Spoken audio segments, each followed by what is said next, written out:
Hi hello, कसे आहात? कसे आहात? तुमचं स्वागत आहे पुन्हा एका नव्या ब्लॉगमध्ये. बरं पहिले याचं ऐकून घ्या. वाव, थांबा मी सांगते तुम्हाला सगळं. तर कालच्या ब्लॉगमध्ये तुम्ही सगळं मशीन क्लिनिंगचं बघितलं आणि कालच मी तुम्हाला म्हटलेले की परमचा रिझल्ट लागलाय आणि परमला स्कूलमधून खूप सारं भेटलेलं आहे. तर काय काय भेटलं ते मी तुमच्यासोबत आज दाखवते, कारण काल दाखवलं असतं तर कालचा ब्लॉग हा खूप मोठा झाला असता.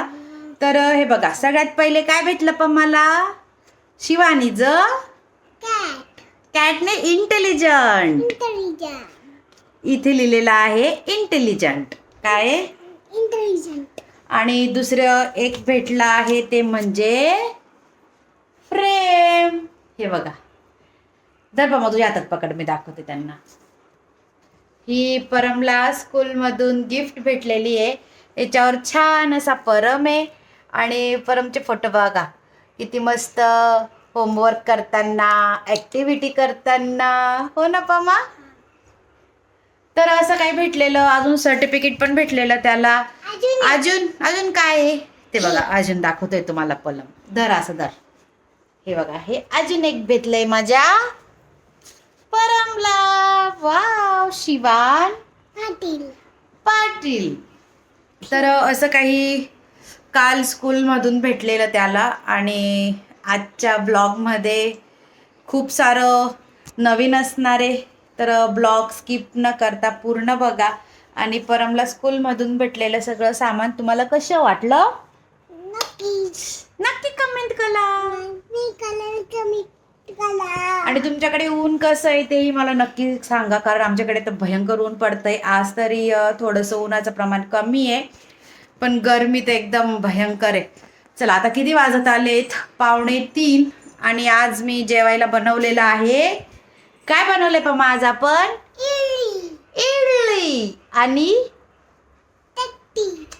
नालायक. चला मग तुम्हाला दाखवते की आज काय काय बनवलं. इडली आहे बघा, इकडे इडली लावलेली आहे आणि इथे छान असं सांबर बनवलेलं आहे, कारण चटणी सोबत जास्त आवडत नाही आणि सांबर सगळ्यांना आवडतं. त्यामुळे इडली आणि सांबर आज असा जेवणाचा बेत आहे. तर चला, असाच ब्लॉग कंटिन्यू करत राहा, बघत राहा दिवसभरात काय काय होतंय. दुपारचं जेवण वगैरे झालं आणि त्यानंतर काढला मी सगळा बुक्सचा पसारा. बापरे, बघू शकता तुम्ही वर्षभरात किती ते बुक्स, किती ते नोटबुक्स, खूप सारा पसारा हा जमलेला होता. तर मी तो सगळा बाहेर काढला. आता खरं सांगते तुम्हाला, हे जे बुक्स आहेत ते घ्यायला कमीत कमी आम्हाला मागच्या वर्षी 6,000 ते 7,000 रुपये लागलेले. आणि आता बघा त्यांची किंमत किती होईल. म्हणजे एवढा पैसा आपण खर्च करतो मुलांच्या शिक्षणावर आणि त्याच्या बदल्यात आपल्याला थोडासाही भाव काहीच भेटत नाही. अक्षरशः असं वाटतं की एवढा आपण खर्च केला आणि कितीक रुपये आले? 50 रुपये, 60 रुपये. आणि माझ्या शिवायला तर एवढा आनंद होत होता की मम्मी एवढं पिशवीभर बुक्स निघाले, नोटबुक निघाले, खूप सारे पैसे येतील. त्याला मी सांगतही होते की नाही रे, एवढे नाही येणार, पण ऐकेल तो माझा शिवाय कसला. आणि मी ते पसारा आवरायला घेतल्यावर परम आहे की जो मागे राहील कसं शक्य होईल. प्रत्येक काम आहे की त्याला ते करायचंच असतं आणि हे तर काम एकदम आवडीचं होतं, बुक्स भरणं, फेकणं, आणि ते तर त्याला खूप आवडतं. तर बघा, एवढं पिशवीभर आमचा सगळा पसारा निघालेला, अक्षरशः ती उचलल्याही जात नव्हती माझ्याकडनं. आणि त्यानंतर आम्ही ओढत ओढत तिला नेलं दरवाजाच्या बाहेर. आणि प्रत्येक काम आहे की मला परम हा मदत करतच होता. आणि गरमीचं विचाराल तुम्ही तर इतकं घाम येत होता प्रचंड, म्हणजे 1 मिनिटसुद्धा बिना फॅनच्या घरात राहू शकत नाही, असं काही आमच्याकडे वातावरण आहे. आणि ऊन तर एकदम भयानक आहे. तुमच्याकडे उन्हाळा कसा चालू आहे नक्की कमेंट करा. तुमच्याकडे पण तापमान कमी आहे, मीडियम आहे की जास्त आहे तेही मला नक्की सांगा. आता बघा, तुम्हाला इथे व्हिडिओमध्ये थोडंसं ब्लर किंवा स्लो होताना दिसेल, तर माझ्या मोबाईलला थोडा प्रॉब्लेम चालू आहे, जास्त व्हिडिओ शूट करता येत नाही आहे. व्हिडिओ शूट केले की तो डायरेक्ट स्लो मोशनमध्ये चालला जातो आहे. त्यामुळे सुद्धा आपले ब्लॉग आहे की हे डेली येत नाही आहे, तर हेच कारण आहे. की एक दिवस मोबाईलला मी आराम देते आणि त्यानंतर दुसऱ्या दिवशी व्लॉग शूट करते.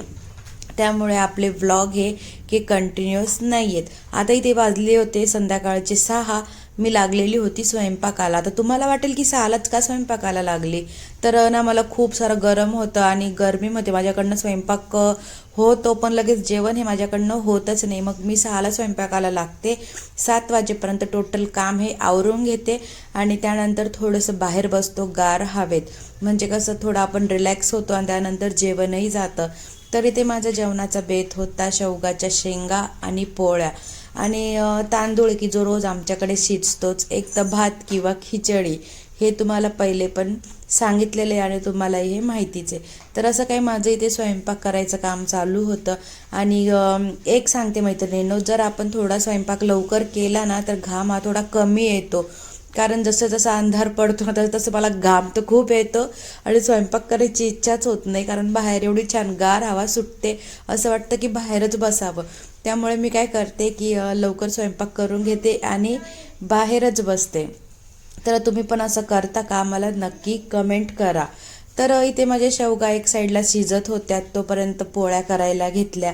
आणि नुसतं पोळ्यांवरच होणार नव्हतं, माझ्याकडे एक पुरण पडलेलं होतं अक्षय तृतीयाचं. तर मुलांना पुरणाची पोळी पण पाहिजे होती, रस पण पाहिजे होता. तर एवढा सारा स्वयंपाक आहे की मला आज करायचा होता. तर आजचा ब्लॉग कसा वाटला नक्की कमेंट करा. व्हिडिओ आवडला असेल तर लाईक करा. आणि मी डेली व्लॉग टाकण्याचा नक्की प्रयत्न करते. फक्त मोबाईल थोडा मला प्रॉब्लेम देतो आहे, कारण उन्हामुळे का कशामुळे काय माहीत नाही की तो खूप तापून जातो आहे, असा खूप गरम होतो आहे मोबाईल. त्यामुळे त्याला विश्रांतीही द्यावीच लागते. तर चला भेटूया नेक्स्ट व्लॉगला. नक्कीच तुमच्यासाठी काहीतरी न्यू कंटेंट घेऊन येण्याचा प्रयत्न करेल. आणि वाटतं खूप की नवीन काहीतरी बनवावं करावं, पण थोडंसं अडीअडचणींमुळे मी थोडी मागे राहते. पण लवकरच डेली व्लॉग हे आणेल. त्यानंतर स्वयंपाक झाला आणि संध्याकाळी 7 वाजता मी दिवाबत्तीही करायला घेतली. चला मग, तुम्हाला व्हिडिओ आवडला असेल तर एक लाईक करा, कमेंट करा, शेअर करा. आणि तुम्ही कोणी नवीन असाल माझ्या चॅनलवर की जे पहिल्यांदा आलेले आहेत तर प्लीज माझ्या चॅनलला सबस्क्राईब करायला अजिबात विसरू नका. चला भेटूया नेक्स्ट व्लॉगला. बाय.